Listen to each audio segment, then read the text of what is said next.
El día de hoy vamos a hablar de algunos comandos en Linux. Vamos a crear un directorio. El comando que nos permite crear un directorio se llama mkdir. Con esto entonces creamos un directorio en nuestra computadora, en el directorio en el cual nos encontramos. Nos vamos a cambiar a ese directorio. El comando que nos permite cambiar a un directorio es cd. cd es de change directory y el nombre del directorio, en este caso el que yo acabo de crear.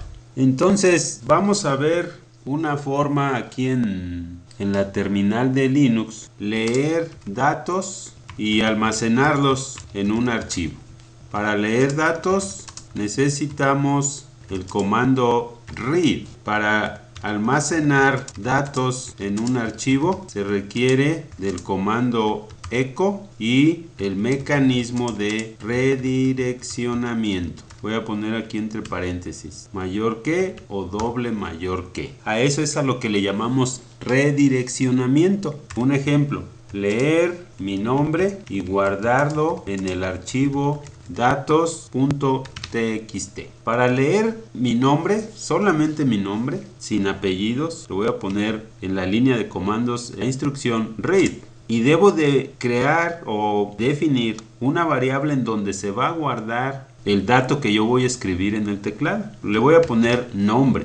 Con esto voy a leer el dato que escriba en el teclado. Y lo voy a escribir. Si yo lo hago así como echo pesos nombre, eso se va a escribir en la pantalla. Y a mí me piden guardarlo en un archivo que se llame datos.txt. Entonces, primero voy a leer con este comando un dato que se va a escribir en el teclado, que en este caso va a ser mi nombre. Esta instrucción de echo pesos nombre lo que va a hacer es imprimir en la pantalla lo que está almacenado en esta variable. Y lo que realmente guarda en un archivo de datos con la información es esta instrucción, que en vez de imprimirla en la pantalla, mediante el mecanismo de redireccionamiento lo va a guardar al archivo datos.txt. Este ejemplo es lo más básico de interactuar con una computadora, que le llamamos nosotros entrada, salida. Cuando usamos una computadora interactuamos con ella y lo que hacemos es escribir datos o hacer touch o hacer clics, y ante eso que hacemos esperamos un resultado que se conoce como salida. Una acción de entrada nos produce una acción de salida.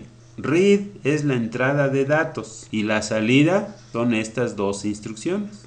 Vamos a hacerlo en nuestra terminal de comandos. Read nombre y le doy enter. Aquí voy a escribir Moisés. Me regresa nuevamente aquí a mi prompt de Linux. Y ahora si yo escribo echo pesos nombre, voy a ver cómo en la pantalla aparece Moisés, que es lo que tiene almacenado esta variable.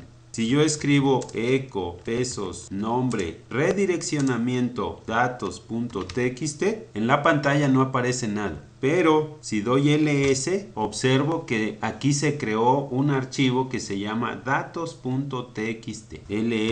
Escribo ls-l y aquí observo cómo este archivo datos.txt se creó a las 7:40, que es la hora ahorita de mi computadora. Se creó el 30 de septiembre. Y este 7 dice cuántos bytes tiene ese archivo. ¿Cómo puedo ver qué contenido tiene el archivo datos.txt? Para ello voy a utilizar el comando cat datos.txt y le doy enter. Bien, vamos entonces a leer ahora el apellido o los apellidos. ¿Cómo leeríamos los apellidos? Read apellido y aquí escribo García. ¿Cómo guardaríamos ese dato en el archivo datos.txt? Echo con minúsculas, 5 de pesos, apellido, redireccionamiento datos.txt. Le doy enter y verifico qué contiene el archivo datos.txt. García. No tiene Moisés, nada más tiene García. Si yo vuelvo a hacer echo nombre redireccionamiento datos y veo qué contiene el archivo, ahora se perdió García y está nada más Moisés. Aquí es donde entra el doble redireccionamiento. Si yo a un archivo le quiero agregar datos, necesito utilizar el doble redireccionamiento. Cuando hago eso y verifico qué contiene el archivo datos.txt, ahora sí aparece Moisés García. ¿Cómo agregamos el otro apellido? Read apellido 1. Y aquí escribo yo Villanueva. Y si vemos el contenido del archivo datos.txt, ahí está Moisés García Villanueva.